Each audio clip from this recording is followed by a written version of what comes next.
السلام علیکم listeners, welcome back to my channel. آج جو ناول آپ لوگ سننے والے ہیں اس کا نام ہے گھر آنگن کی ٹھنڈی چھاؤں۔ ناول بہت اچھا ہے، بہت چھوٹی سی کمپلیٹ سٹوری ہے۔ آئی ہوپ آپ لوگوں کو یہ بہت پسند آئے گی۔ تو چلیے شروع کرتے ہیں ناول، لیکن اس سے پہلے ہم پڑھیں گے اپنی ناول کا انٹروڈکشن پیج۔ تو چلیے سٹارٹ کرتے ہیں introduction. Story of Mahira and Aqeel, after marriage base story, ساس بہو ڈیلی آرگیومنٹس، گھر گھر کی کہانی، ضدی heroine and intelligent hero based, reality base story with very beautiful ending, رشتوں کی قدر اور ان کی اہمیت کا احساس۔ تو چلیے اب سٹارٹ کرتے ہیں اپنا یہ بہت ڈفرینٹ اور بہت اچھا ناول۔ آپ اس کو یقیناً انجوائے کریں گے۔ وہ بار بار فائلوں پر سے سر اٹھا کر سامنے لگی ہوئی دیوار گیر گھڑی کی طرف دیکھتا۔ ابھی 5 بجنے میں آدھا گھنٹہ باقی تھا۔ اسے گھڑی کی سوئیاں کچھوے کی سی رفتار سے چلتی محسوس ہو رہی تھیں۔ ان میں چستی صرف صبح کے وقت ہوتی ہے، اس نے دل میں سوچا۔ دفتر آتے وقت وہ 1000 کوشش کے باوجود اکثر لیٹ ہو جاتا تھا۔ اگر گھر سے کبھی وقت سے پہلے نکل آتا تو سڑک پر رکشہ یا وین کے انتظار میں دیر ہو جاتی۔ گاڑی اس کے پاس تھی نہیں۔ کچھ پیسے جمع کر کے ایک موٹر سائیکل خریدی تھی، وہ بھی ٹوٹی پھوٹی سڑکوں پر چل چل کر اس طرح ہو گئی تھی کہ کچھ دنوں بعد ہی اس کو کسی ورک شاپ لے جانا پڑتا۔ آج کل بھی وہ ورک شاپ پر پڑی تھی، اسی لیے اس کو دفتر آنے جانے میں کافی دقت کا سامنا کرنا پڑ رہا تھا۔ آخر خدا خدا کر کے گھڑی نے 5 بجائے اور وہ فائلیں سمیٹ کر گھر کے لیے نکلا۔ جون کی تپتی شام، اوپر سے سڑک پر کھڑے ہو کر وین کا انتظار، یہ سب اس کے لیے کافی تکلیف دہ تھا۔ اس کی شرٹ پسینے سے بھیگ چکی تھی، چہرے پر بھی پسینے کی بوندیں چمک رہی تھیں۔ آدھا گھنٹہ انتظار کرنے کے بعد وین آ گئی۔ وین پہلے سے ہی بھری ہوئی تھی، مگر وہ سڑک پر مزید کھڑا نہیں رہ سکتا تھا۔ جیسے بھی جگہ ملی وہ سوار ہو گیا۔ گھر پہنچتے پہنچتے اس کا برا حال ہو گیا تھا۔ گھر میں قدم رکھتے ہی کوئی چیز اس کے قدموں سے ٹکرائی تھی۔ وہ گرتے گرتے بچا۔ ذرا سنبھل کر دیکھا تو وہ پانی والی بالٹی تھی جو شاید ہوا سے لڑک کر دروازے تک آ گئی تھی۔ تھوڑا سا آگے چلا تو صحن میں جھاڑو، چارپائی، گندے کپڑے، ہر چیز بکھری پڑی تھی۔ صحن میں جگہ جگہ گند پڑا ہوا تھا، لگتا تھا آج گھر کی صفائی نہیں ہوئی تھی۔ اندر کا بھی وہی حال تھا جو باہر کا تھا۔ ڈائننگ ٹیبل پر صبح کے ناشتے والے برتن ویسے کے ویسے پڑے تھے، صوفے کے کشن بے ترتیب پڑے تھے۔ ہر چیز صبح وہ جس حالت میں چھوڑ کر گیا تھا ویسے کی ویسی ہی پڑی تھی۔ اسے صورتحال کا اندازہ ہو گیا تھا۔ پیاس سے اس کا حلق خشک ہو رہا تھا۔ اس نے فریج سے ٹھنڈے پانی کی بوتل نکالی۔ گلاس لینے کے لیے وہ کچن کی طرف بڑھا۔ کچن کا حال بھی ابتر تھا۔ سلیب پر انڈوں کے چھلکے پڑے تھے۔ توا ابھی تک چولہے پر پڑا تھا۔ کیتلی میں صبح والی چائے پڑی ہوئی تھی۔ سنک میں گندے برتنوں کا ڈھیر لگا ہوا تھا۔ اس نے صاف گلاس کے لیے ادھر ادھر نظریں گھمائیں۔ اسے گلاس سٹینڈ پر صرف ایک گلاس نظر آیا۔ گلاس لے کر وہ واپس صوفے پر آ کر بیٹھ گیا۔ اس نے غٹا غٹ ٹھنڈے پانی کے 2 گلاس حلق میں اتارے۔ پیاس کی شدت سے کچھ کمی واقع ہوئی۔ گھر میں مکمل سناٹا تھا۔ وہ کپڑے تبدیل کرنا چاہتا تھا۔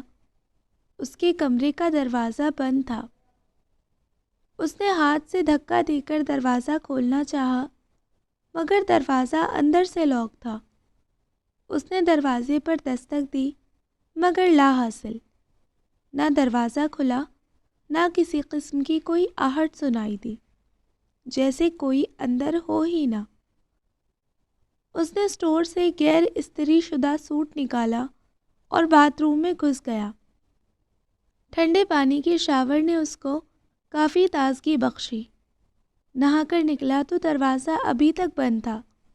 ایسا اکثر ہوتا تھا، جب بھی اماں اور ماہرہ کی لڑائی ہوتی وہ اسی طرح سب کام چھوڑ چھاڑ کر کمرے میں بند ہو جاتی، اور اماں محلے میں سارا دن کسی کے پاس بیٹھی رہتی۔ نہ گھر کی صفائی ہوتی، نہ کھانا پکتا۔ ساس بہو کے جھگڑے میں سزا بیچارے عقیل کو ملتی۔ وہ دفتر سے تھکا ہارا لوٹتا تو نہ کوئی کھانے کا پوچھتا، نہ پانی کا۔ اوپر سے اماں اور بیوی دونوں کی باتیں سننی پڑتی۔ ایک کی سنتا تو دوسری ناراض ہو جاتی۔ ایک دو دن اسی طرح گزر جاتے، تب کہیں جا کر بمشکل ساس بہو کی صلح ہوتی۔ مگر کچھ دن بعد پھر کوئی نہ کوئی ایسا مسئلہ نکل آتا جس پر دونوں کی تکرار ہو جاتی۔ آج بھی اماں شاید کہیں باہر نکلی ہوئی تھی۔ جب وہ آیا تو بیرونی دروازہ کھلا ہوا تھا۔ عقیل کو زوروں کی بھوک لگی ہوئی تھی۔ صبح بھی جلدی میں اس نے صرف چائے پی تھی، ناشتہ نہیں کیا تھا۔ دفتر سے واپسی پر سوچ رہا تھا کہ پہلے جا کر کسی ٹھنڈے شربت سے پیاس بجھاؤں گا، پھر نہا کر گرم گرم کھانا تناول فرماؤں گا۔ مگر یہاں تو معاملہ ہی الٹا ہو گیا تھا۔ اس نے فریج کھول کر کھانے کے لیے کچھ تلاش کیا۔ کل رات کا بچا ہوا تھوڑا سا سالن پڑا تھا، مگر روٹی نہیں تھی۔ آخر تھوڑی سی تلاش کے بعد اسے ڈبل روٹی کے 2 سلائسز مل گئے، جو شاید 2 دن پہلے کے تھے۔ مگر اس وقت یہ سب کچھ بھی اس کو بہت بڑی نعمت لگ رہا تھا۔ اس نے صبر شکر کے ساتھ کھا کر 1 گلاس پانی پیا۔ وہ بہت تھک گیا تھا، تھوڑی دیر آرام کرنا چاہتا تھا۔ ٹی وی لاؤنج میں پڑے صوفے پر ہی لیٹ گیا۔ تھوڑی دیر بعد ہی نیند اس پر غالب آ گئی۔ وہ سو گیا۔ کسی آہٹ پر آنکھ کھلی تو اس کی نظر گھڑی پر پڑی۔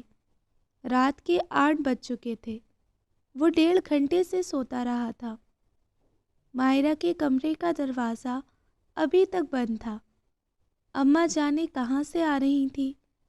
انہی کے دروازہ کھولنے کی آواز سے اس کی آنکھ کھلی تھی۔ آ گئے بیٹا؟ اماں نے اندر داخل ہوتے ہوئے پوچھا۔ اماں اس سے نظریں چرا رہی تھیں۔ انہیں معلوم تھا کہ وہ دفتر سے آ کر بے آرام ہوا تھا۔ یہ سب تو اب آئے دن کا معمول تھا۔ اگر ماہرہ سب کچھ چھوڑ چھاڑ کر اندر بند ہو کر بیٹھ جاتی تو اماں بھی کسی چیز کو ہاتھ نہیں لگاتی۔ بقول ان کے اب ان کی بوڑھی ہڈیوں میں اتنا دم کہاں کہ وہ یہ کام کریں۔ ان کے تو اب اللہ اللہ کرنے کے دن ہیں۔ اماں اب اتنی بھی بوڑھی نہیں تھی، وہ کافی صحت مند تھی۔ کوئی بڑھاپے والی بیماری بھی ان کو نہیں لگی تھی۔ چھوٹے موٹے کام وہ بآسانی کر سکتی تھی، مگر جب سے بہو آئی تھی انہوں نے سارے کام چھوڑ چارپائی سنبھال لی تھی۔ کہتی تھی کہ ان کے جوڑوں میں درد رہنے لگا ہے، مگر یہ درد جانے اس وقت کہاں جاتا جب وہ محلہ گھومنے جاتی تھی، جب خالہ ایمن ان کو آ کر محلے بھر کے قصے سناتی رہتی۔ گھنٹوں دونوں کی خسر پسر ختم نہ ہوتی۔ خالہ ایمن کا تو کام ہی یہی تھا، ادھر کی باتیں ادھر اور ادھر کی باتیں ادھر کرنا۔ سارے محلے میں وہ اسی لیے مقبول تھی۔ ہر گھر میں ان کے آنے کا انتظار کیا جاتا۔ اگر وہ اماں کی طرف آنے میں کچھ دل لگا دیتی تو اماں ناراض ہو جاتی۔ ارے جاؤ، میں تم سے بات نہیں کرتی، اتنے دنوں بعد شکل دکھائی، اماں بچوں کی طرح روٹ کر کہتی۔ ارے بہن، سچی میں اتنی مصروف ہو گئی تھی کہ وقت ہی نہیں ملا، خالہ ایمن اپنی صفائی میں کہتی۔ آج ایسی خبر لائی ہوں کہ سنو گی تو حیران رہ جاؤ گی۔ خالہ ایمن اماں کی کمزوری خوب جانتی تھی۔ ذرا قریب تو آؤ۔ اماں کا غصہ ختم ہو جاتا اور وہ کھسک کر خالہ ایمن کے اور قریب ہو جاتی۔ خالہ ایمن گھنٹوں اماں کے کانوں میں خسر پسر کرتی رہتی۔ اماں ان کی باتیں سنتے ہوئے کبھی کانوں کو ہاتھ لگا کر توبہ توبہ کرتی، کبھی ہتھیلیاں ملنے لگتی، کبھی ہونٹ سکیڑ کر کی آوازیں نکالتی۔ خالہ ایمن جب اٹھ کر جانے لگتی تو اماں اصرار کر کے ان کو تھوڑی دیر اور بٹھاتی۔ اچھا بیٹھتی ہوں، ذرا ایک کپ چائے تو پلواؤ۔ اچھا ابھی لاتی ہوں، تم بیٹھو تو صحیح۔ ارے ماہرہ، 2 کپ چائے تو بنانا۔ جب سے عقیل کی نوکری لگی تھی اماں کے سر پر اس کی شادی کا جنون سوار ہو گیا تھا۔ عقیل ابھی شادی کے حق میں نہیں تھا۔ اس کا کہنا تھا کہ ابھی وہ صحیح طرح اپنے پیروں پر کھڑا ہونا چاہتا ہے۔ اس کے معاشی حالات بھی ابھی اس بات کی اجازت اسے نہیں دیتے۔ عقیل کے والد فوت ہو چکے تھے۔ وہ 2 ہی بہن بھائی تھے۔ نبیلہ اس سے 5 سال بڑی تھی۔ ابا نے جو جمع پونجی چھوڑی تھی اس سے انہوں نے 2 سال پہلے نبیلہ کی شادی دھوم دھام سے کر دی۔ نبیلہ کی شادی اماں کے دور کے بھانجے سے ہوئی تھی۔ وہ اپنے گھر میں بہت خوش تھی۔ چونکہ وہ دوسرے شہر میں رہتی تھی اس لیے اس کا آنا کم ہی ہوتا تھا۔ عقیل کی نوکری لگنے سے پہلے گھر کا گزارا ابا کی پینشن سے ہوتا تھا اور عقیل فارغ وقت میں کچھ ٹیوشن بھی کر لیا کرتا۔ اس طرح اچھی گزر بسر ہو رہی تھی۔ ویسے بھی 2 افراد کا خرچ ہی کیا ہوتا تھا۔ عقیل کی نوکری لگنے سے اب گھر کی آمدنی میں خاصا اضافہ ہو گیا تھا۔ اس کی تنخواہ ٹھیک ٹھاک تھی۔ وہ ساری تنخواہ لا کر اماں کی ہتھیلی پر رکھ دیتا۔ اماں کفایت شوری سے گھر کا خرچ چلاتی۔ 1 سال میں انہوں نے اتنی بچت کر لی تھی کہ وہ اب عقیل کی شادی آسانی سے کر سکتی تھی۔ ابھی شادی نہیں کرو گے تو کیا میرے مرنے کے بعد کرو گے؟ اماں کا شادی کا مطالبہ دن بدن زور پکڑتا جا رہا تھا۔ اماں کے سر پر جو جنون سوار ہو جاتا وہ مشکل سے ہی اترتا تھا۔ صبح شام آتے جاتے ان کی زبان پر صرف یہی بات ہوتی تھی۔ ایک دن وہ کہیں سے کھینچ کھانچ کر آنکھوں میں من من بھر کے آنسو لے آئیں۔ عقیل کو ان کے سامنے ہتھیار ڈالنے پڑے۔ اماں نے ایک رشتے والی سے بات کر لی اور رشتے کی تلاش شروع ہو گئی۔ اماں، اگر خاندان میں اچھی لڑکیاں موجود ہیں تو پھر باہر سے لانے کی کیا ضرورت ہے؟ عقیل کو ماں کا باقاعدہ رشتے کی تلاش میں گھر گھر جانا پسند نہیں تھا۔ ویسے بھی وہ خاندان سے باہر اجنبی لوگوں میں شادی کرنے کے حق میں نہیں تھا۔ تم چپ کر کے بیٹھو، میں جانوں اور میرا کام، مجھے پتا ہے خاندان کی اچھی لڑکیوں کا۔ عقیل کے اعتراض پر اماں نے اس کو ڈانٹ دیا۔ اماں کی اپنے سسرال والوں سے کبھی نہیں بنی تھی۔ نندوں کے گھر وہ رشتہ کبھی نہیں کریں گی کہ ان کا کہنا ہے انہوں نے کبھی ان کے ساتھ اچھا سلوک نہیں کیا تو ان کی بیٹیاں ان سے کیا اچھا برتاؤ کریں گی، بلکہ وہ تو اپنی ماؤں کے نقش قدم پر ہی چلیں گی۔ جٹھانی کوئی تھی نہیں، دیورانی سے ان کو خدا واسطے کا بیر تھا۔ ویسے بھی ان کی لڑکیاں اتنی پڑھی لکھی نہیں تھی اور عقیل نے تو ماشاءاللہ ماسٹرز کر رکھا تھا۔ اس کے لیے تو کوئی پڑھی لکھی لڑکی چاہیے تھی۔ بھانجی اماں کی کوئی تھی نہیں۔ اماں کی 1 بہن اور 2 بھائی تھے۔ خالہ کے صرف 2 بیٹے ہی تھے۔ ماموں کی اگرچہ بیٹیاں تھیں مگر وہ لوگ معاشی لحاظ سے کچھ زیادہ ہی خوشحال تھے۔ ان کی بیٹیوں کا اماں کے گھر میں گزارا نہیں ہو سکتا تھا۔ عقیل کی آدھی تنخواہ جتنی تو ان کا جیب خرچ ہوتا تھا۔ ویسے بھی مومانیوں نے کبھی اماں کو اتنی اہمیت نہیں دی تھی، وہ لوگ تو کبھی ان کی طرف آتی بھی نہیں تھی۔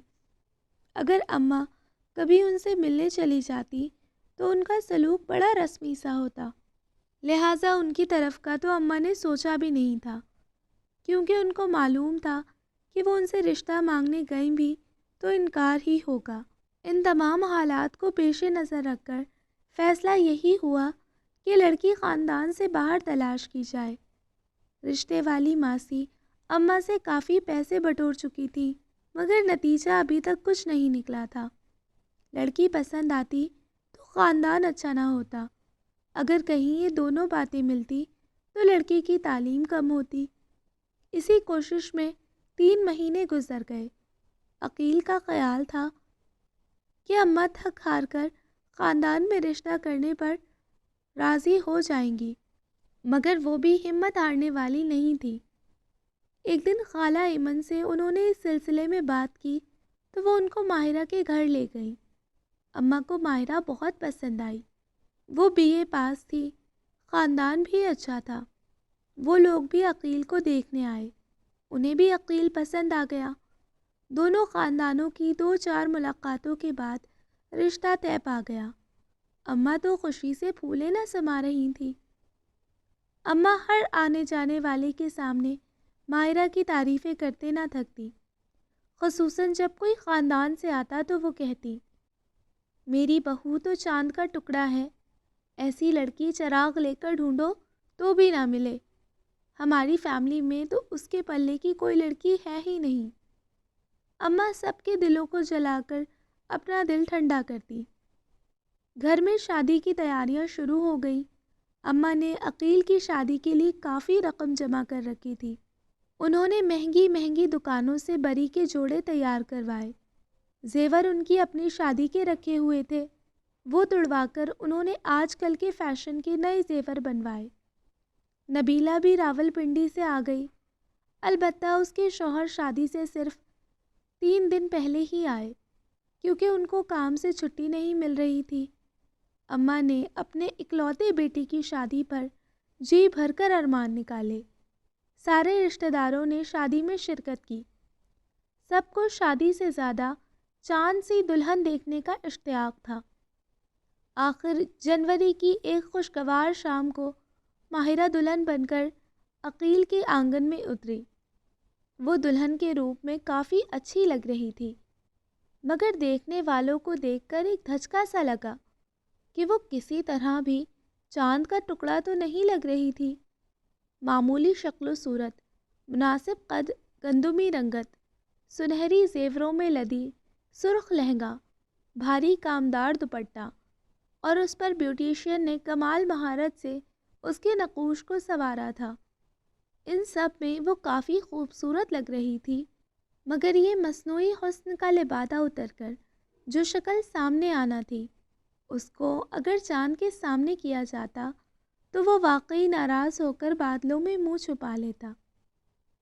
عقیل کو ماہرہ پسند آئی تھی، ویسے بھی وہ کسی حور پری جیسی بیوی کا خواہش مند نہیں تھا۔ اسے تو ایک قبول صورت، طریقے سلیقے والی شریک حیات چاہیے تھی۔ ماہرہ میں یہ خوبیاں موجود تھیں۔ شادی کا ہنگامہ اگرچہ ختم ہو گیا تھا، مگر رشتہ داروں کے یہاں دعوتوں کا سلسلہ کافی دن جاری رہا۔ روز رنگ برنگ کے کھانے، سجی سجائی دلہن، سسرال میں سالیوں کی چھیڑ چھاڑ، ہر طرف سے مبارکباد۔ زندگی واقعی اتنی خوبصورت پہلے کبھی نہیں تھی۔ شادی کے 10-15 دن خاندان میں ہی آنا جانا رہا۔ اس کے بعد نبیلہ ان سے راولپنڈی آنے کا وعدہ لے کر رخصت ہو گئی۔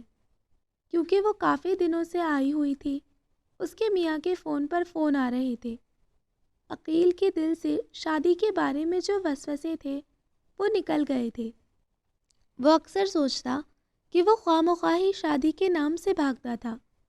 اگر ماہرہ جیسی محبت کرنے والی بیوی اور اماں جیسی مہربان ماں ہو تو زندگی کتنی خوبصورت ہو جاتی ہے۔ وہ خود کو ہواؤں میں اڑتا محسوس کرتا۔ لیکن زندگی اگر اتنی سیدھی اور آسان ہو تو پھر وہ زندگی ہی کیا ہوئی؟ شادی کے 4 مہینوں بعد ہی عقیل کو محبتوں کا وہ طلسم ٹوٹتا محسوس ہوا۔ شادی کے شروع کے دنوں میں تو اماں نے بہو کے خوب ناز اٹھائے، مگر رفتہ رفتہ ان کی محبت کی گرمی ٹھنڈی پڑنے لگی تھی۔ شادی کے دنوں میں چونکہ کام زیادہ تھا، اسی لیے اماں نے ایک کام والی رکھ لی تھی۔ شادی کے بعد بھی وہ کام کرتی رہی۔ ماہرہ کو کبھی کوئی خاص کام نہیں کرنا پڑا تھا۔ اب اماں نے اچانک کام والی بائی نکال دی تو ماہرہ کو ایک دم دھچکا سا لگا۔ وہ کافی آرام طلب ہو گئی تھی۔ میکے میں تو وہ 2-3 بہنیں، 2 بھابیاں اور ایک اماں ہوتی تھی، تو سب کے حصے میں ایک ایک کام ہی آتا تھا، مگر یہاں اس پر سب کاموں کی ذمہ داری ایک ساتھ آن پڑی۔ اگرچہ وہ گھر کے افراد 3 ہی تھے، مگر سارا دن چھوٹے چھوٹے کام ختم ہی نہ ہوتے۔ کچھ وہ تھی بھی ذرا سست۔ صبح ناشتے سے فارغ ہوتے ہوتے 9 بج جاتے، پھر برتن دھونا، صفائی کرنا، بکھری چیزیں سمیٹنا، ان سب میں اسے 2-3 گھنٹے لگ جاتے۔ کچھ دنوں بعد ہی کپڑوں کا ڈھیر لگ جاتا۔ اگر مشین لگاتی تو سارا دن اسی میں گزر جاتا اور دوپہر کے کھانے میں دیر ہو جاتی۔ عقیل کے لیے روزانہ صبح آفس جانے کے لیے ایک سوٹ تیار کرنا، پھر اس کے واپس آنے سے پہلے اس کا آ کر بدلنے والا سوٹ تیار کرنا۔ عقیل کو کاٹن کے کپڑے بہت زیادہ پسند تھے۔ وہ کاٹن کے کلف لگے کپڑے پہنتا۔ میکے میں اس نے کبھی کلف والے کپڑے استری نہیں کیے تھے۔ یہ کام بڑی آپی کے ذمہ تھا، مگر اب یہاں تو بڑی آپی نہیں آ سکتی تھی۔ ایک سوٹ استری کرتے کرتے اسے 1 گھنٹہ لگ جاتا، مگر اس کی ساری شکنیں پھر بھی نہ نکلتی۔ تم نبیلہ کی طرح استری نہیں کرتی، کالر بھی ٹیڑھا ہے، کف بھی صحیح استری نہیں ہوئے۔ جب وہ عقیل کو سوٹ تھماتی تو کچھ اسی طرح کے الفاظ سننے کو ملتے۔ جب بجائے تعریف کے تنقید سننے کو ملتی تو استری کرتے کرتے اس کی دوہری کمر کچھ اور دوہری ہو جاتی۔ عقیل کے ساتھ ساتھ اماں کے کپڑوں کا خیال کرنا، اپنے کہیں آنے جانے کے لیے ہر وقت کوئی نہ کوئی سوٹ استری کر کے ہینگ کرنا، کاموں کا ایک سلسلہ تھا جو اس کے لیے کم نہیں ہوتا تھا۔ اماں کا کہنا تھا کہ اس جیسی جوان لڑکی کے آگے یہ کام کیا معنی رکھتے ہیں؟ میری نبیلہ تو ایسے 20 کام منٹوں میں نپٹا لیتی تھی۔ ماہرہ نے دبے دبے لفظوں سے کام والی ماسی چھڑانے پر احتجاج کیا، مگر اماں نے صاف کہہ دیا، ارے لڑکی، ہم نے کبھی گھر کے کام نوکرانیوں سے نہیں کروائے۔ عورت خود ہی اپنے گھر کو سجاتی سنوارتی ہے۔ ویسے بھی مہینے کا 1000 تو وہ لے جایا کرتی، تو گھر کیسے چلتا؟ بات اماں کی بھی سچ تھی، مگر سچ چونکہ کڑوا ہوتا ہے، اور ماہرہ کو یہ سچ کچھ زیادہ ہی کڑوا لگا۔ دنوں تک حلق سے اتر ہی نہیں رہا تھا۔ ماہرہ کے آنے سے اماں گھر کے کام کاج سے بالکل فارغ ہو گئی تھی۔ انہوں نے تو چارپائی سنبھال لی تھی، یا پھر زیادہ وقت وہ محلے میں کسی نہ کسی کے گھر ہوتی۔ اماں کو ماہرہ کے ہر کام میں نقص نظر آتے۔ پراٹھے تو بس میری نبیلہ بناتی تھی، ہاتھ ہی نہیں رکتا تھا، پتلے پتلے، نرم نرم، خستہ، بالکل پوریوں کی طرح۔ سالن میں کبھی نمک کم ہے تو کبھی مرچیں زیادہ۔ روٹیاں اچھی تو ہیں، لیکن نبیلہ کی روٹیوں کی طرح گول نہیں ہے کہ چنگیر میں رکھو تو اوپر سے نیچے تک ایک ہی روٹی نظر آئے۔ اماں کھانے میں نقص نکالتی رہتی، لیکن خوب پیٹ بھر کر کھاتی۔ اماں، ہر بندے کے ہاتھ کا اپنا ذائقہ ہوتا ہے، ماہرہ بھی اچھا کھانا بناتی ہے۔ عقیل دبے دبے لفظوں سے اماں کو احساس دلانے کی کوشش کرتا۔ تمہیں تو اچھا ہی لگے گا، جورو کا غلام۔ بات آ کر اسی محاورے پر ختم ہوتی۔ صرف دسترخوان پر ہی نہیں، کپڑوں کی سلائی، دھلائی، فرنیچر کی صفائی، گھر کی صفائی، گرہستی کے ہر موڑ پر اس کا مقابلہ نبیلہ سے کیا جاتا۔ اسے نبیلہ سے چڑ ہونے لگی تھی۔ اگر اماں کا رویہ بہو سے ایسا تھا تو بہو بھی ان سے 2 ہاتھ آگے تھی۔ گھر کا خرچ اماں کے ہاتھ میں تھا، ماہرہ کی پہلی کوشش یہی تھی کہ اب گھر کا خرچہ وہ چلائے۔ اس نے عقیل سے اس معاملے میں کھل کر بات کی تھی۔ عقیل نے سختی سے انکار کر دیا۔ گھر کا خرچ اماں کے ہاتھ میں ہے اور ہمیشہ ان کے ہاتھ میں ہی رہے گا۔ تمہیں جس چیز کی ضرورت ہے مجھے بتاؤ، میں لا کر دوں گا۔ ماہرہ کو اس بات پر غصہ تو بہت آیا، مگر وہ کر کچھ نہیں سکتی تھی۔ عقیل کی سمجھ میں نہیں آتا تھا کہ کس کو صحیح کہے اور کس کو غلط۔ وہ اماں اور بیوی کی لڑائی میں خواہ مخواہ پس رہا تھا۔ آج بھی دفتر سے واپسی پر گھر کا نقشہ دیکھ کر اس کو اندازہ ہو گیا تھا کہ یہ ضرور اس کے دفتر جانے کے بعد گھر میں لڑائی ہوئی تھی۔ اسی لیے ماہرہ کمرے میں بند تھی اور اماں نے سارا دن محلے میں کسی کے پاس بیٹھ کر گزارا تھا۔ اماں تو اب گھر آ گئی تھی، مگر ماہرہ نے ابھی تک دروازہ نہیں کھولا تھا۔ اماں، کیا بات ہے؟ آج پھر آپ دونوں کی لڑائی ہوئی ہے؟ مجھ سے کیا پوچھتے ہو؟ اپنی بیوی سے پوچھو، ہمیشہ وہی لڑائی شروع کرتی ہے۔ ہاں، جب وہ الٹی سیدھی باتیں کرتی ہے تو جواب تو دینا پڑتا ہے۔ اب اس کو تم لڑائی کہو یا جو مرضی۔ عقیل کے کچھ کہنے سے پہلے ہی ٹھک کی آواز سے ماہرہ نے کمرے کا دروازہ کھولا۔ ایسا لگتا تھا جیسے وہ دروازے سے ہی لگی بیٹھی تھی۔ جیسے ہی اس کو اماں اور عقیل کی باتوں کی آواز سنائی دی، وہ فوراً باہر نکل آئی۔ ہاں ہاں، بھرو ان کے کان، کرو میرے خلاف، میں ہی بری ہوں، ساری برائیاں مجھ میں ہی ہیں۔ مجھے شوق جو ہے لڑنے کا، خوشی ملتی ہے مجھے اپنا اور دوسروں کا خون جلا کر۔ ماہرہ باہر نکلتے ہی شروع ہو گئی۔ ماہرہ، تم ہوش میں تو ہو؟ تمیز سے بات کرو، عقیل نے اسے ڈانٹ کر کہا۔ دیکھو دیکھو بیٹا، تمہارے سامنے اس طرح بات کر رہی ہے تو خود سوچو تمہارے بات کیا کرتی ہوگی۔ ماں نے یہی تربیت دے کر بھیجا ہے، بڑوں سے زبان درازی کی جائے۔ خبردار، اگر میری ماں کو کچھ کہا تم سے تو وہ 1000 درجہ بہتر ہیں۔ انہوں نے اچھے اور برے میں فرق سکھایا ہے۔ ماہرہ نے لفظ برے پر زور دیتے ہوئے کہا۔ دیکھ رہے ہو بیٹا، اماں نے عقیل کو مخاطب کیا، انہیں کیا دکھاتی ہیں؟ اگر یہ اتنے سمجھدار ہوتے تو یہاں تک نوبت ہی نہ آتی۔ ماہرہ نے اماں کے ساتھ عقیل کو بھی گھسیٹ لیا۔ حالانکہ عقیل نے ہمیشہ ماں اور بیوی دونوں کا ہی برابر خیال رکھا تھا۔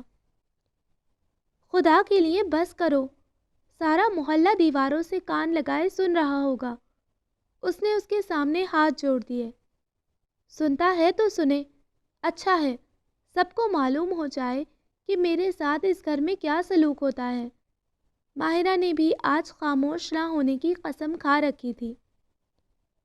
ارے ساری غلطی میری ہے جو اس جیسی ڈائن کو دلہن بنا کر گھر لے آئی۔ جانے اس وقت میری آنکھوں پر کیا پٹی بن گئی تھی جو اس نیچ خاندان سے ناتا جوڑ لیا۔ اماں نے کف افسوس ملتے ہوئے اپنے قیمتی خیالات کا اظہار کیا۔ اگر میرا خاندان نیچ ہے تو یہاں کون سا شاہی خاندان ہے؟ اور اس وقت تو ہماری دہلیز کی مٹی لے لی تھی۔ میری اماں نے بھی جانے کیا دیکھا اس گھر میں۔ ارے میں کہاں جاتی، وہ تو کرم و جلی ایمن لے گئی مجھ کو، زندگی برباد کر دی میری بیٹی کی۔ اماں نے روحانسی ہو کر کہا، اگر تمہاری بیٹی کی زندگی برباد ہوئی ہے تو میری کون سی آباد ہو گئی ہے؟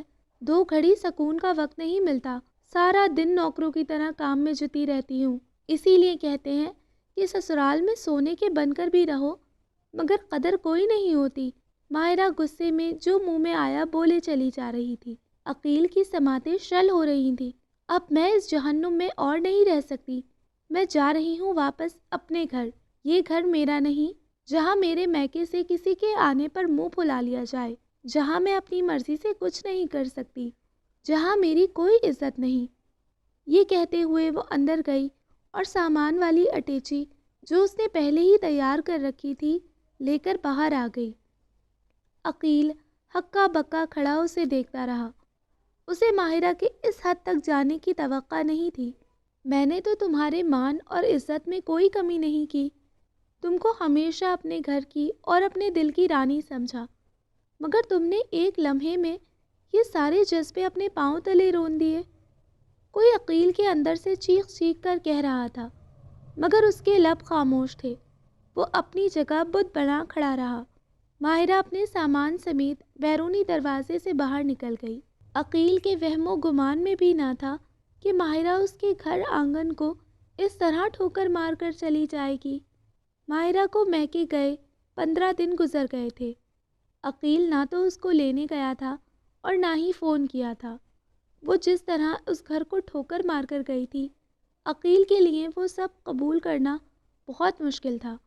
وہ چپ چپ رہنے لگا۔ اسے ماہرہ کی کمی ہر لمحہ محسوس ہوتی۔ گھر میں ہر جگہ اس کی یادیں بکھری پڑی تھیں۔ وہ آفس سے آ کر کمرے میں بند ہو کر بیٹھ جاتا، یا اگر کبھی طبیعت زیادہ اداس ہوتی تو سڑکوں پر ٹہلتا رہتا۔ ماہرہ کے جانے کے بعد گھر کا سارا کام اماں پر آن پڑا تھا۔ اماں تو پکی پکائی کی عادی ہو چکی تھی۔ ان کے لیے اب گھرداری بہت مشکل تھی۔ 15 دن میں ہی انہیں احساس ہو گیا کہ ماہرہ نے کس طرح گھر سنبھال رکھا تھا۔ صبح صبح اٹھ کر ناشتے کا جھنجھٹ۔ اماں کی آسانی کے لیے عقیل ناشتہ کیے بغیر آفس چلا جاتا، مگر دن کو تو کچھ نہ کچھ بنانا پڑتا۔ پھر اگر کسی طرح دن کا کام ختم ہوتا تو شام سر پر کھڑی ہوتی۔ اماں ایک دن سالن پکاتی اور 2 دن تک اس سے کام چلاتی۔ ناشتہ تو صبح بنتا نہیں تھا، روٹیاں دن میں پکا لیتی اور وہی شام کو بھی چلتی۔ روٹیاں پکاتے وقت اماں کو ماہرہ بہت یاد آتی۔ بے شک اس کی روٹیاں نبیلہ کی طرح گول نہیں ہوتی تھی۔ کھانے پینے کے علاوہ گھر کی صفائی کا بھی مسئلہ تھا۔ اماں روزانہ جیسے تیسے جھاڑو دے لیتی، مگر پوچھا لگانا اب ان کے بس کا کام نہیں تھا۔ میل جمنے سے فرش اپنی چمک کھو چکے تھے۔ باتھ روم کا بیسن بدرنگ ہو چکا تھا، کیونکہ اس کی روزانہ صفائی نہیں ہوتی تھی۔ کمرے میں چیزوں کی ترتیب بھی پہلے والی نہیں تھی، جگہ جگہ جالے لٹک رہے تھے۔ کچھ ہی دنوں بعد کپڑوں کا ڈھیر لگ جاتا۔ اماں سارا دن لگا کر کپڑے دھوتی، مگر پھر بھی وہ صحیح طرح صاف نہ ہوتے۔ بظاہر گھر کے کام جو معمولی نظر آتے ہیں، ان کو ایک مقررہ وقت اور چاقو چوبند ہاتھ چاہیے ہوتے ہیں۔ اماں بہت تھک چکی تھی۔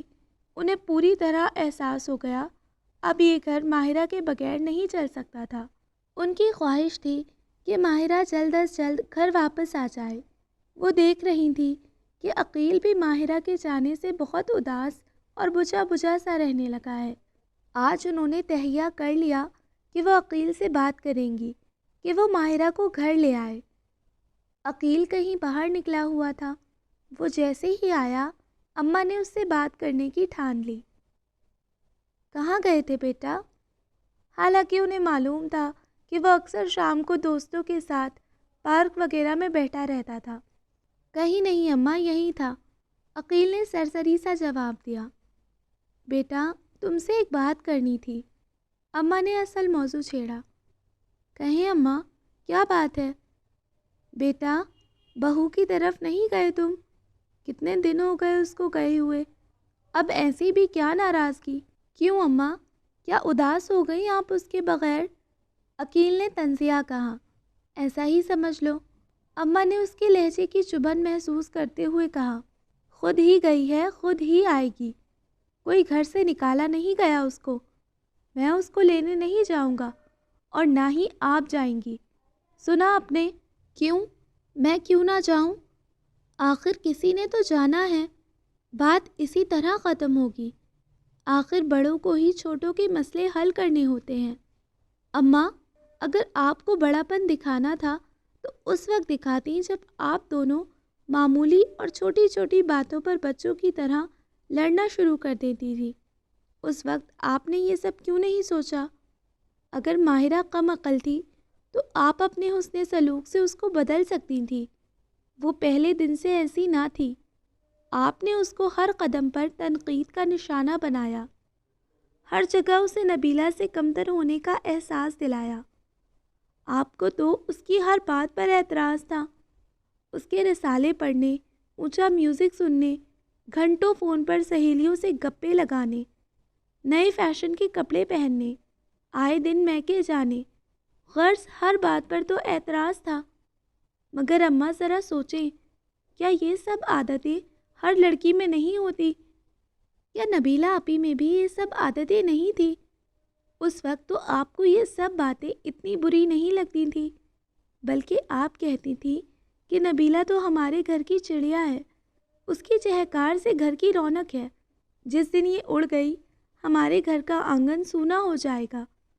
اماں ذرا سوچیں، اگر نبیلہ آپی گئیں تو اللہ نے آپ کو ماہرہ کی صورت میں وہی شہکار لوٹا تو دی، لیکن آپ نے اسے کبھی نبیلہ نہیں سمجھا۔ اماں پھٹی پھٹی نظروں سے عقیل کی طرف دیکھ رہی تھی۔ انہیں اندازہ نہیں تھا کہ عقیل اس قدر بھرا بیٹھا ہے۔ اماں، یہ جو آپ مجھے ہر وقت جورو کا غلام ہونے کا طعنہ دیتی تھی، بتائیے، بیوی کو کبھی کبھی باہر گھمانے لے جانا، اس کی پسند کا کوئی تحفہ دلا دینا، اس کی چھوٹی چھوٹی خوشیوں کا خیال رکھنا، صبح سے شام تک کام کرنے والی کو 2 لفظ تعریف کے کہہ دینا، کیا یہ سب کرنے سے بندہ جورو کا غلام ہو جاتا ہے؟ اگر آپ نے ماہرہ کو دل سے قبول کیا ہوتا تو ہمارے گھر کے حالات اس نہج پر نہیں آتے جس پر آج ہیں۔ بولتے بولتے عقیل کی آواز بھر گئی۔ اب پلیز آپ مجھ سے آئندہ ماہرہ کو لانے کی بات مت کیجیے گا، میں اسے لینے کبھی نہیں جاؤں گا، یہ میرا آخری فیصلہ ہے۔ عقیل جھٹکے سے اٹھا اور جا کر اپنے کمرے کا دروازہ بند کر لیا۔ اماں جہاں بیٹھی تھی وہیں بیٹھی رہ گئیں۔ عقیل نے آج ان کو کٹہرے میں لا کھڑا کیا تھا۔ اس کی کہی ہوئی باتوں کا لفظ لفظ سچ تھا۔ اماں کو اپنا بیٹا آج خود سے بہت زیادہ قداور لگ رہا تھا۔ اس کے سامنے وہ خود کو بہت چھوٹا محسوس کر رہی تھی۔ ان کی وہ رات بستر پر کروٹیں بدلتے ہی گزر گئی تھی۔ وہ ایک لمحے کے لیے بھی نہ سو سکی۔ عقیل کی کہی ہوئی باتیں ان کے ذہن میں ابھی تک گونج رہی تھیں۔ انہیں احساس ہو رہا تھا کہ ان سے بھی کچھ زیادتیاں ہو گئی ہیں۔ شادی کے بعد ماہرہ پہلی دفعہ اتنا عرصہ میکے رہی تھی، ورنہ وہ اور عقیل اکٹھے آتے اور ساتھ ہی چلے جاتے۔ پہلے کچھ دن تو کسی نے محسوس نہیں کیا، مگر آہستہ آہستہ سب کو معلوم ہو گیا کہ اس کا اپنی ساس سے جھگڑا ہو گیا ہے۔ یہ ماہرہ اتنے دن سے آئی ہوئی ہے، گھر کیوں نہیں جا رہی؟ ابا کو تشویش ہوئی تو وہ ایک دن پوچھ بیٹھے، چلی جائے گی، ساس سے کوئی جھگڑا ہوا ہے، خود ہی نبٹ جائے گا، آپ پریشان نہ ہوں۔ اماں نے بات چھپانا مناسب نہ سمجھا۔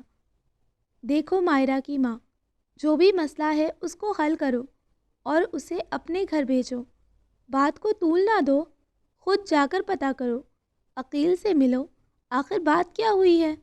ہماری اور بھی بیٹیاں ہیں جن کو ہم نے بیانا ہے، اگر تم سے بات نہیں بنتی تو مجھے بتاؤ، میں چھوڑ کر آتا ہوں اسے اس کے گھر۔ ماہرہ کے والد امجد علی سمجھدار اور سلجھے ہوئے انسان تھے۔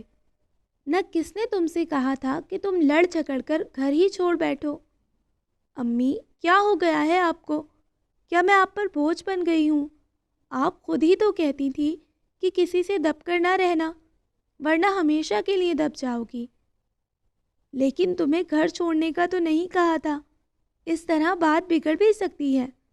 تمہیں آئے 1.5 مہینے سے زیادہ ہو گیا ہے، وہاں سے کوئی لینے نہیں آیا۔ تمہارے ابا تو کہہ رہے تھے کہ اگر کوئی لینے نہیں آیا تو میں خود چھوڑ آتا ہوں۔ نہیں امی، میں اس طرح نہیں جاؤں گی، اس طرح میری نہ میکے میں عزت رہے گی نہ سسرال میں۔ وہ رونے لگی۔ وہ نہیں جانتی تھی کہ شادی کے بعد لڑکی میکے آتی ہے تو مہمانوں کی طرح، جس کے آنے کے ساتھ ہی اس کی واپسی کا بھی انتظار کیا جانے لگتا ہے۔ اس کے روٹ کر آنے سے اس کی بھابیاں بھی شیر ہو گئیں۔ انہیں زبان مل گئی کہ وہ ہی ہیں جو بھرے برے گھر میں گزارا کر رہی ہیں، ورنہ ماہرہ تو اکیلی ساس کے ساتھ گزارا نہیں کر سکی۔ ماہرہ کے کانوں میں اٹھتے بیٹھتے بھابیوں کی تنزیہ باتیں پڑتی رہتی۔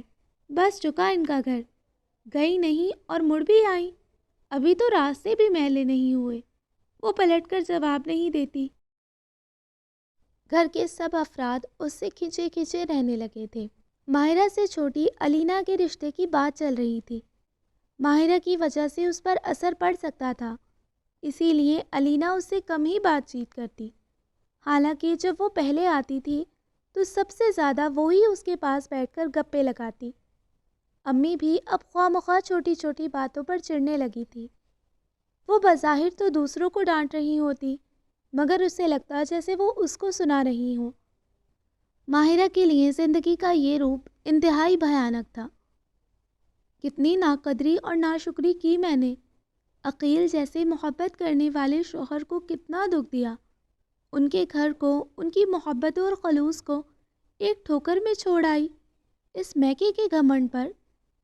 آج وہ ضمیر کی عدالت میں کھڑی تھی، ہر گواہی اس کے خلاف تھی۔ کیا تمہارا اپنا گھر نہیں تھا؟ کیا کمی تھی تمہارے اس گھر میں جسے تم جہنم کہہ کر چلی آئیں؟ تم سے ایک اماں کا دل بھی نہ جیتا جا سکا؟ کیا ہوا اگر وہ کسی بات پر روک ٹوک کرتی تھی؟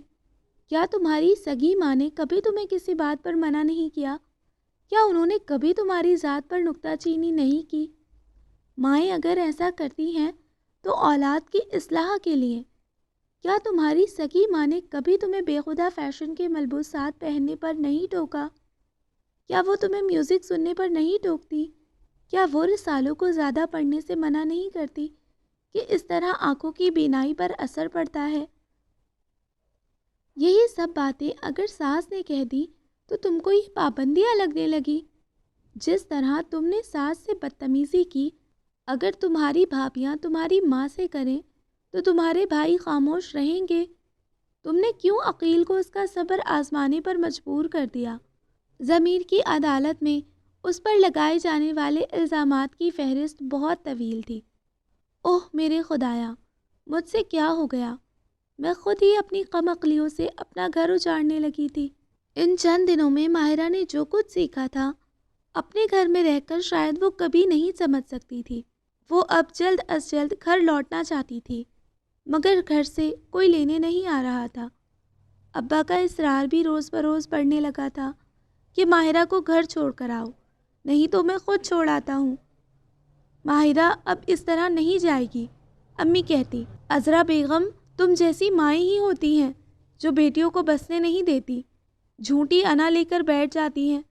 اس سب کا انجام اچھا نہیں ہوگا، جو ہوگا دیکھا جائے گا، امی بے بسی سے کہتی۔ پریشان تو وہ خود بھی تھی۔ انہیں رہ رہ کر عقیل پر غصہ آتا کہ وہ بھی ضد لگا کر بیٹھ گیا۔ پہلے تو وہ ایسا نہیں تھا۔ تم خود عقیل سے بات کرو، آخر کو تم دونوں میاں بیوی ہو۔ اس طرح کی اونچ نیچ تو ہر گھر میں ہوتی رہتی ہے۔ معاملے کی نزاکت کو سمجھو، کہیں بات ہاتھ سے نہ نکل جائے اور تم ہاتھ ملتی رہ جاؤ۔ امی کے بے حد اصرار پر وہ گھر کا نمبر ڈائل کرنے لگی۔ ہیلو، کسی نے پہلی بیل پر ہی فون اٹھا لیا۔ اسے آواز پہچاننے میں ذرا دیر نہ لگی۔ دوسری طرف سے فون عقیل نے ہی اٹھایا تھا۔ ہیلو ہیلو، کون ہے؟ عقیل دوسری طرف سے مکمل خاموشی پر خود ہی بولے جا رہا تھا۔ میں ہوں ماہرہ۔ اسے اپنی آواز کہیں دور سے آتی ہوئی محسوس ہوئی۔ آواز حلق سے پھنس پھنس کر نکل رہی تھی۔ کون ماہرہ؟ عقیل کا رویہ اجنبیوں جیسا تھا۔ ابھی اتنی دیر بھی نہیں ہوئی کہ آپ میرا نام ہی بھول جائیں۔ ماہرہ نے دھیمے لہجے میں کہا۔ Anyway, come to the point, کس لیے فون کیا ہے؟ اتنی اجنبیت، اتنی بے رخی۔ ماہرہ کو ایسا لگا جیسے وہ واقعی کسی اجنبی سے بات کر رہی ہے۔ کیا مجھے اتنا بھی حق نہیں کہ اپنے شوہر سے بغیر کسی وجہ کے بات کر سکوں؟ یہ حق تم نے خود کھویا ہے ماہرہ بیگم، اب شکوہ کیسا؟ مجھے یہ حق واپس چاہیے، میں گھر واپس آنا چاہتی ہوں، آپ مجھے لینے آ جائیں۔ یہ سب اس نے جس طرح اپنی انا کو اپنے پاؤں تلے کچلتے ہوئے کہا، یہ وہ ہی جانتی تھی۔ یہ تو تم بھول جاؤ کہ میں تمہیں منانے آؤں گا، تمہاری ماں، بہن، بھائیوں کے سامنے خود کو قصوروار ظاہر کرتے ہوئے درخواست کروں گا کہ انکل آنٹی آپ پلیز ماہرہ کو واپس بھیج دیں۔ آئندہ ہمارے گھر میں اس کی شان میں کوئی گستاخی نہیں ہوگی، ہم اس کو پھولوں کی طرح رکھیں گے، اور پھر تم بڑے فخر اور غرور کے ساتھ مجھے نیچا دکھا کر میرے ساتھ احسان عظیم کرتے ہوئے چل پڑنا۔ میں نے یہ سب کب کہا ہے؟ وہ بے بسی سے بولی۔ اس نے عقیل کو اس لہجے میں بات کرتے ہوئے پہلے کبھی نہیں دیکھا تھا۔ نہیں کہا تو اب کہہ لو گی، تم سے اب ہر چیز کی توقع کی جا سکتی ہے۔ عقیل، آج آپ کیسی باتیں کر رہے ہیں؟ سچ کہہ رہا ہوں، اسی لیے بہت عجیب لگ رہا ہے۔ ماہرہ تو سمجھ رہی تھی کہ وہ فون کرے گی، عقیل سے سوری کرے گی، اور ہمیشہ کی طرح اس کی غلطیوں کو درگزر کرنے والا عقیل فوراً مان جائے گا، مگر یہاں تو سب کچھ اس کی سوچوں کے برعکس ہو رہا تھا۔ عقیل پلیز، آپ بات کو بڑھائیں مت۔ ماہرہ آج ہر حال میں صلح کی خواہاں تھی، ورنہ وہ کہاں کسی کی اتنی باتیں سننے والی تھی۔ وہ تو اینٹ کا جواب پتھر سے دیتی تھی۔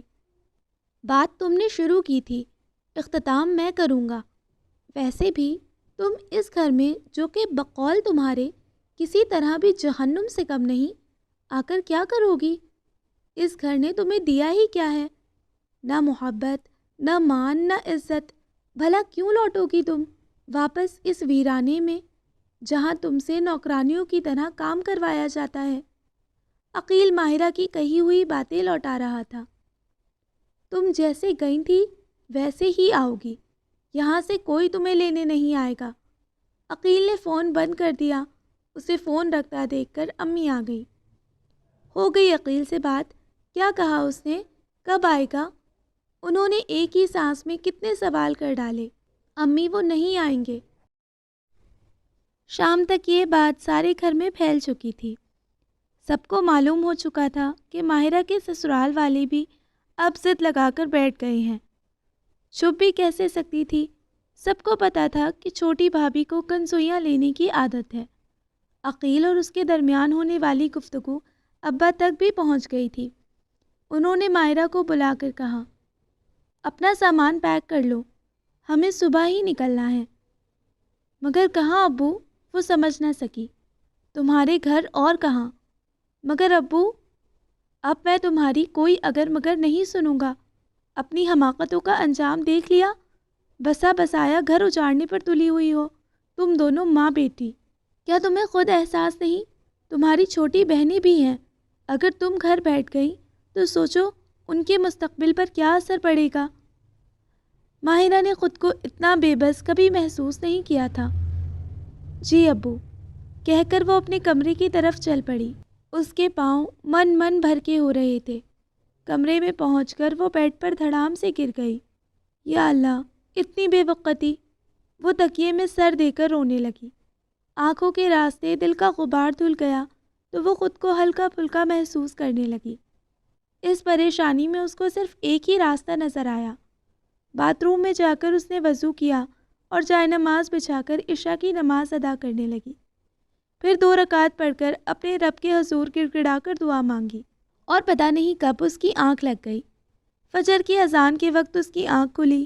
اس نے وضو کیا اور فجر کی نماز کے لیے کھڑی ہو گئی۔ نماز سے فارغ ہو کر اس نے تھوڑی دیر تلاوت کی۔ نیند اس پر غالب آ رہی تھی، چونکہ وہ رات کو بھی صحیح طرح سو نہیں سکی تھی۔ صبح 8 بجے کسی نے اس کا دروازہ بجایا تو اس کی آنکھ کھلی۔ ماہرہ باجی اٹھ جائیں، آپ کے گھر سے کوئی آپ کو لینے آیا ہے، علینا نے بند دروازے سے ہی آواز دے کر اس سے کہا۔ ماہرہ کو اپنی سماعتوں پر یقین نہیں آ رہا تھا۔ کیا عقیل آ گئے؟ ماہرہ نے سر سجدے میں رکھ دیا۔ گھر میں داخل ہوتے ہی اس کی نظر سب سے پہلے صحن میں رکھے پودوں پر پڑی، جو وقت پر پانی نہ دینے کی وجہ سے مرجھا گئے تھے۔ اس سے پہلے کسی کو گھر میں پودوں کا شوق نہیں تھا۔ اس نے عقیل سے کہہ کر صحن کے کونے میں زمین کھدوا کر ایک کیاری کے لیے جگہ بنوائی تھی۔ کیاری کے علاوہ بھی اس نے گملے منگوا کر ان میں موتیا اور گلاب کے پودے لگائے تھے۔ ان پودوں میں جب پھول کھلتے تھے آنگن سج جاتا تھا، مگر اب ان پودوں کی حالت دیکھ کر اس کو بہت دکھ ہوا۔ دروازے کے ساتھ جو رنگ برنگ کے پھولوں والی بیل تھی، جسے اس نے رسیوں سے باندھ کر بمشکل دیوار اور دروازے پر چڑھایا تھا۔ وہ شاید تیز ہوا چلنے سے ٹوٹ کر 2 حصے ہو گئی تھی۔ بیل کا ٹوٹا ہوا حصہ ابھی تک رسی سے بندھا ہوا دیوار پر لٹک رہا تھا، گو کہ اب وہ بالکل سوکھ گیا تھا۔ صحن کے ساتھ ساتھ باقی گھر کی حالت بھی ابتر تھی۔ فرش پر دھول مٹی جمی ہوئی تھی، جوتا اتار کر اس پر چلنے کا سوال ہی پیدا نہیں ہوتا تھا۔ جب وہ یہاں تھی تو روزانہ صحن دھوتی تھی۔ کمرے کے فرش اس طرح گیلے کپڑے سے رگڑ رگڑ کر چمکاتی کہ ان پر جوتا اتار کر چلنے کو دل کرتا۔ کمروں کے پردے اور بیڈ شیٹ بھی بہت گندی ہو گئی تھی۔ کمرے کی کھڑکیوں اور دروازوں پر مٹی جم سی گئی تھی۔ فرنیچر کا بھی یہی حال تھا۔ کچن میں آئی تو برتنوں کی حالت بھی کچھ اچھی نہیں تھی۔ کوئی برتن اپنی جگہ پر نہیں تھا۔ سنک کی تو چمک ہی ختم ہو گئی تھی۔ اس نے سب سے پہلے کچن سے شروع کیا۔ برتن دھو کر ترتیب سے رکھے، گیلے کپڑے سے شیلف کو صاف کیا، جھاڑو دے کر فرش پر پونچھا لگایا۔ پھر اس نے کمروں کا رخ کیا۔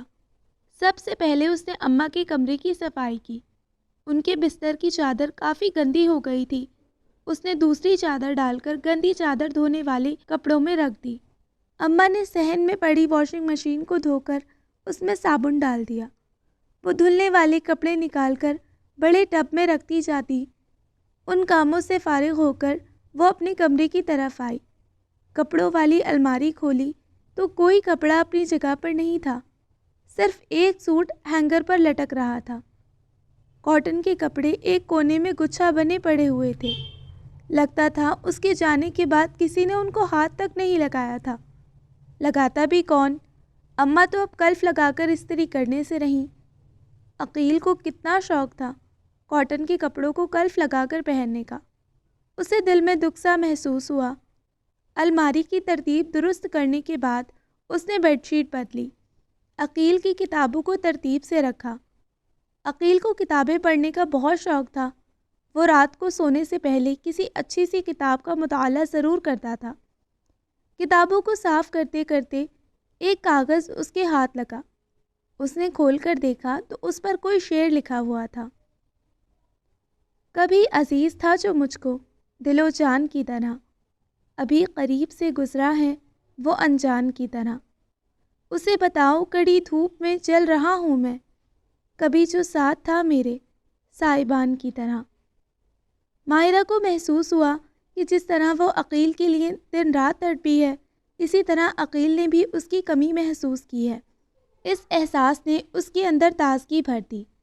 وقت بہت کم تھا۔ اس نے عقیل کے آنے سے پہلے سارے کام ختم کرنے تھے۔ فرنیچر کی جھاڑ پونچھ سے فارغ ہو کر اس نے کھڑکیوں اور دروازوں سے مٹی کی تہہ گیلے کپڑے سے صاف کی۔ فرش اتنا گندا تھا کہ بغیر دھوئے چارہ نہ تھا۔ وہ صحن والی ٹوٹی سے پانی والا پائپ لگا کر اندر تک لے آئی۔ فرش پر سرف چھڑک کر اس نے رگڑ رگڑ کر فرش پر جمی میل کی تہہ صاف کی۔ فرش دھو کر اس نے سکھانے کے لیے ہر جگہ کے پنکھے آن کر دیے۔ اماں نے کپڑوں کو دھو دھو کر ڈھیر لگا دیا تھا۔ وہ کپڑوں کو نتھارنے کا سوچ رہی تھی کہ فون کی گھنٹی بجی۔ وہ فون اٹھانے کے لیے اندر جانے لگی تو اماں نے اسے روک دیا۔ ٹھہرو بہو، میں دیکھتی ہوں، ہو سکتا ہے عقیل کا فون ہو۔ دونوں کے ہونٹوں پر مسکراہٹ تھی۔ فون واقعی عقیل کا تھا۔ اس نے کہا تھا کہ آج اسے ضروری کام ہے، اس لیے وہ ذرا دیر سے آئے گا۔ آپ پریشان نہ ہوئیے گا۔ چونکہ عقیل کو دیر سے آنا تھا اس لیے اسے تھوڑا اور وقت مل گیا۔ وہ کپڑے نتھار کر اور نچوڑ کر اماں کو پکڑاتی جاتی اور وہ صحن میں لگی رسیوں پر پھیلاتی گئی۔ تھوڑی دیر میں سارے کپڑے دھل گئے۔ اس نے مشین دھو کر خشک کپڑے سے سکھا دی۔ دھوپ میں پڑے رہنے سے اس کا رنگ کافی دھیما پڑ گیا تھا۔ ماہرہ اس کو گھسیٹ کر برآمدے تک لے آئی۔ اس کام سے فارغ ہو کر ماہرہ نے عقیل کے کاٹن کے سوٹ کو کلف لگا کر دھوپ میں پھیلا دیا۔ بھوک بہت زوروں کی لگ رہی تھی، مگر کھانے کا اہتمام تو انہوں نے رات کو کرنا تھا، اس لیے دونوں نے سینڈوچز کھا کر گزارا کیا۔ عقیل کے سوٹ میں ابھی ہلکی ہلکی سی نمی تھی۔ ماہرہ نے اسے اتار لیا۔ اس طرح ہلکے گیلے کپڑوں کو استری کرنے میں زیادہ دیر نہ لگی۔ اس نے سوٹ استری کر کے ہینگر میں لٹکا دیا۔ اماں نے اس دوران بریانی کا مسالہ تیار کر دیا تھا۔ اس نے بریانی کے لیے دیگچا چولہے پر چڑھا دیا۔ عقیل کو بریانی کے ساتھ آلو کا رائتہ بہت پسند تھا۔ اس نے رائتہ بھی تیار کر لیا۔ یہ سب کرنے کے بعد اس نے شیر خورمہ بنا کر ٹھنڈا کرنے کے لیے فریج میں رکھ دیا۔ سالن رات کا بچا ہوا تھا، اس نے 2 چپاتیاں بھی بنا لیں۔ حالانکہ اسے معلوم تھا کہ بریانی کے ہوتے ہوئے کوئی ان کو ہاتھ نہیں لگائے گا، مگر اس کا دل چاہ رہا تھا کہ دسترخوان پر کسی چیز کی کمی نہ ہو۔ دھول مٹی اور پسینے سے اس کا برا حال ہو گیا تھا۔ گھر تو چمک گیا تھا مگر وہ خود میلی کچیلی ہو گئی تھی۔ کام چونکہ نبٹ چکے تھے اس لیے اس نے اپنی طرف توجہ دی۔ الماری سے عقیل کی پسند کا سوٹ نکالا جو اس نے اس کی سالگرہ پر تحفے میں دیا تھا۔ وہ اکثر اس سے شکایت کرتا تھا کہ تم نے کبھی میرا لایا ہوا سوٹ نہیں پہنا۔ اس نے سوٹ استری کیا اور شاور لے کر فریش ہو گئی۔ اس نے گیلے بالوں میں برش کیا، ہلکا سا پرفیوم لگایا۔ اماں کے اصرار پر اس نے شادی والا سونے کا سیٹ نکال کر پہنا، ہلکا پھلکا میک اپ کیا۔ آج وہ خود کو بہت مکمل اور پرسکون محسوس کر رہی تھی۔ اسے ایسا لگ رہا تھا کہ جیسے وہ لمبی مسافت طے کر کے آئی ہو۔ ان چند مہینوں میں اسے اپنی غلطیوں کا احساس ہو گیا تھا۔ اب وہ زندگی نئے سرے سے شروع کرنا چاہتی تھی اور اس نے اماں کا دل جیتنے کا پختہ ارادہ کر لیا تھا۔ اماں بھی اپنے کیے پر شرمندہ تھی، اسی لیے اسے میکے لینے خود پہنچ گئی تھی۔ اماں نے اس کا بھرم رکھ لیا تھا، اس کا مان نہیں ٹوٹنے دیا تھا۔ اسے اس کے میکے والوں کے سامنے، اس کی بھابھیوں کے سامنے جس طرح محبت اور چاہت سے وہ منا کر لائی تھی، جس طرح اس کی لاج رکھی تھی، وہ ان کا یہ احسان کبھی نہیں بھول سکتی تھی۔ عقیل کی طرف سے اس کے دل میں ابھی عجیب عجیب وسوسے جنم لے رہے تھے، مگر اسے یقین تھا کہ اللہ اس کی اس معاملے میں بھی مدد کرے گا۔ وہ انہی سوچوں میں گم تھی کہ دروازے پر بیل بجی۔ یقیناً یہ عقیل ہی ہوگا۔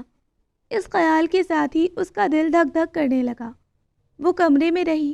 اماں نے اسے منع کیا تھا کہ جب تک وہ نہ کہیں وہ باہر نہ آئے۔ گھر میں داخل ہوتے ہی عقیل کو کسی مانوس سے احساس نے گھیر لیا۔ اسے گھر کا ماحول کچھ بدلا بدلا سا لگا۔ صحن میں پڑے پودوں کی مٹی گیلی تھی، لگ رہا تھا انہیں کسی نے پانی دیا تھا۔ ان کے سبز پتے جو گرد کی وجہ سے بدرنگ ہو گئے تھے آج اجلے اجلے اور نکھرے نکھرے لگ رہے تھے۔ صحن بھی صاف ستھرا لگ رہا تھا، کوئی چیز بکھری ہوئی نہیں تھی۔ وہ اندر آیا تو سارا گھر چمک رہا تھا۔ کسی چیز پر اسے گرد نظر نہ آئی۔ کچن کی طرف نظر گئی تو وہ بھی لشکاریں مار رہا تھا۔ کچن سے رنگ برنگے کھانوں کی خوشبوئیں آ رہی تھیں۔ اسے آج اپنا گھر اپنا نہیں لگ رہا تھا۔ اماں اس کی کیفیت سمجھ رہی تھی۔ اماں، یہ سب آپ نے کیا ہے؟ کس قدر صاف شفاف گھر لگ رہا ہے آج، کیسے کر لیا آپ نے؟ ارے بیٹا، میری بوڑھی ہڈیوں میں اتنا دم کہاں کہ ایک ہی دن میں یہ سب کر لوں؟ تو پھر کس نے کیا ہے یہ سب کچھ؟ عقیل نے حیرانی سے پوچھا۔ میری بیٹی نے، اماں نے فخریہ انداز میں کہا۔ کیا نبیلہ آپی آئی ہیں؟ کہاں ہے وہ؟ نبیلہ آپی، نبیلہ آپی، وہ زور سے آوازیں دینے لگا۔ ارے نہیں، نبیلہ نہیں آئی، میری دوسری بیٹی نے۔ نبیلہ تو جن کی بیٹی تھی وہ لے گئے، یہ سب تو میری اصل بیٹی نے کیا ہے۔ اصل بیٹی؟ عقیل کو کچھ کچھ سمجھ تو آ رہا تھا۔ بتاتی ہوں بلکہ دکھاتی ہوں، باہر آ جاؤ بھائی اب۔ اماں نے اس کے کمرے کی طرف منہ کر کے آواز دی۔ ٹھک کی آواز سے دروازہ کھلا اور ماہرہ سامنے کھڑی تھی۔ عقیل نے دیکھا کہ آج وہ بڑے اہتمام سے تیار ہوئی تھی۔ اس نے اس کی پسند کا سوٹ پہنا ہوا تھا۔ وہ محبت سے مسکرا کر اس کی طرف دیکھ رہی تھی، گو کہ اس کی مسکراہٹ دل کو پگھلا دینے والی تھی، مگر عقیل کے دل پر اس کا کچھ اثر نہیں ہوا۔ تم کب آئیں؟ کون لینے گیا تھا تمہیں؟ وہ بیزاری سے بولا۔ میں لے کر آئی ہوں اسے، اماں نے ماہرہ کی طرف سے جواب دیا۔ کیوں گئی تھی آپ اس کو لینے؟ کس نے کہا تھا آپ کو جانے کو جب میں نے منع کیا تھا؟ ضرورت تھی اس لیے گئی تھی، نہیں دیکھ سکتی تھی میں اپنے بیٹے کا اجڑا ہوا گھر؟ تو کیا اب بس جائے گا آپ کے بیٹے کا گھر؟ کیا اب یہ سونے کی بن گئی ہے یا آپ بدل گئی ہیں؟ کیا ضرورت تھی اس کے گھر والوں کے سامنے اس کی منتیں کر کے لانے کی؟ خود آتی تو اسے ہمیشہ یہ احساس رہتا کہ گھر سے نکلنے سے پہلے 1000 دفعہ سوچنا چاہیے کہ اس گھر کے دروازے اس پر ہمیشہ کے لیے بند بھی ہو سکتے ہیں۔ عقیل غصے میں بولتا گیا۔ اس سے پہلے کہ اماں کچھ کہتی، ماہرہ بول پڑی، عقیل، اگر آج اماں مجھے لینے نہیں جاتی تو شام تک ابا مجھے ضرور یہاں چھوڑ جاتے۔